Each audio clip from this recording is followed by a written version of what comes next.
চলো তোমাদেরকে আজ আমাদের বাড়ির মানে আমার বাপের বাড়িতে রবিবার ছুটির দিনে গল্পটা শেয়ার করি। আজ রবিবার, সবার ছুটির দিন। গোলু, বৌদি, দাদা, মা সবাই বাড়িতে রয়েছে আর আমিও আছি বাড়িতে। রবিবার মানেই ব্রেকফাস্টটা হবে একটু স্পেশাল আর লাঞ্চটাও হবে আরও স্পেশাল। আর রবিবার মানেই তো আমাদের কাছে চিকেন বা মাটন।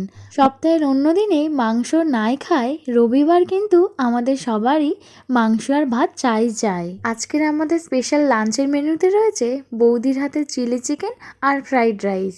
সকাল থেকে আজকের আমরা সবাই মিলে রান্নার তোড়জোড় করতে লেগেছি। আমি, বৌদি, মা সবাই রান্নার কাজ করছি আর দাদা তাপসদা গেছে বাজারে বাজার করতে। আর আমাদের ছোট্ট গোলু বাবু ও তোর খেলায় ব্যস্ত ছিল।